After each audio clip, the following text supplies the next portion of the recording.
Imagine um mar que não dorme, ondas negras que se erguem como montanhas vivas. No fundo desse abismo, algo se move, algo tão antigo que assistiu à criação do céu e da terra, e riu. Deus mesmo olha para ele e pergunta: você consegue pescar o Leviatã com um anzol? E o silêncio que segue é tão pesado que até o vento para de soprar. Você já sentiu um medo que não explica?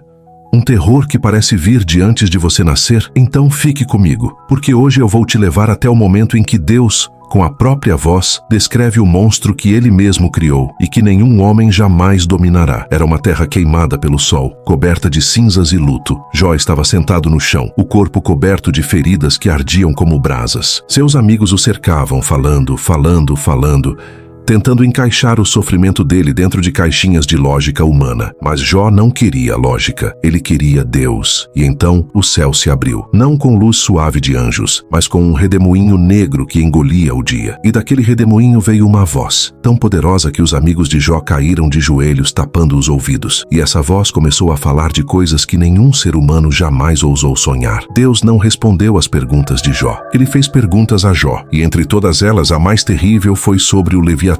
Podes tu tirar com anzol o Leviatã, disse o Senhor, ou prender-lhe a língua com uma corda? Podes tu meter-lhe um gancho no nariz, ou perfurar-lhe a queixada com um arpão? Acaso multiplicará súplicas para contigo, ou te falará palavras brandas? A voz de Deus parecia ecoar dentro dos ossos de Jó, porque não era uma descrição qualquer, era um desafio, um lembrete de que existe um limite que o homem nunca atravessará. E Deus continuou: cada palavra mais pesada que a anterior. Põe sobre ele a tua mão. Lembra-te da peleja e nunca mais o farás. Eis que é vã a esperança de o apanhar. Porventura, só de vê-lo não se cairá. Ninguém na terra ousou tocar naquele ser, nem os mais valentes, porque o Leviatã não era apenas grande, ele era impossível. Então Deus se aproximou mais, como quem mostra um segredo que ninguém pediu para saber. Dos seus espirros saem faíscas de luz. Os seus olhos são como as pálpebras da alva. Da sua boca saem tochas, faíscas de fogo saltam dela. Das suas narinas sai fumaça, como de panela que ferve sobre o fogo. O seu hálito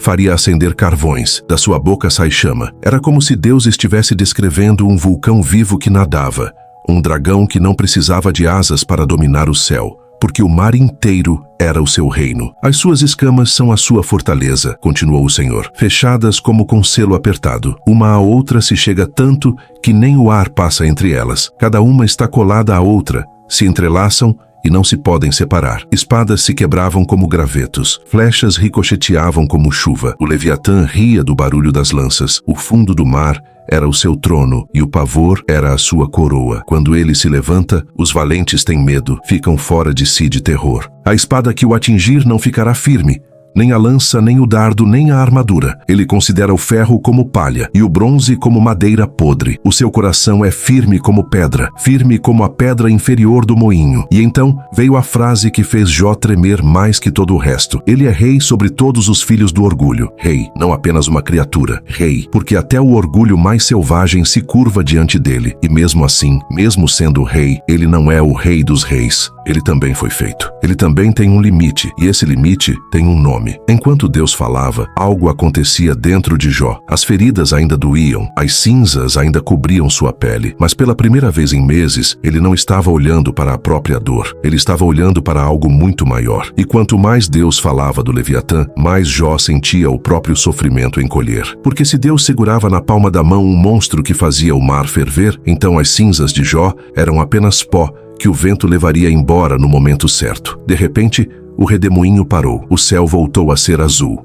E Jó, com a voz quebrada, disse as palavras que mudariam tudo. Eu te conhecia só de ouvir falar, mas agora os meus olhos te veem. Por isso me abomino e me arrependo no pó e na cinza. O Leviatã nunca mais foi mencionado, porque ele já tinha cumprido o seu propósito. Ele foi o espelho mais escuro que Deus poderia usar para mostrar a Jó quem ele realmente era. O Leviatã não veio para destruir Jó, ele veio para salvar Jó, salvá-lo da ideia pequena que ele tinha de Deus. E agora eu te faço a pergunta que não me deixa dormir desde que entendi isso. Quando foi a última vez que você olhou para o seu próprio abismo e percebeu que havia algo maior olhando de volta? Algo que faz o seu maior medo parecer ridiculamente pequeno. O mesmo Deus que fez o Leviatã para brincar nas ondas como se fosse um filhote, conhece cada detalhe do seu sofrimento. E ele não tem medo do escuro que te assusta. O Leviatã ainda nada nas profundezas. Alguns pescadores antigos juravam ter visto fogo no meio do mar em noites sem lua. Outros dizem que ele só aparece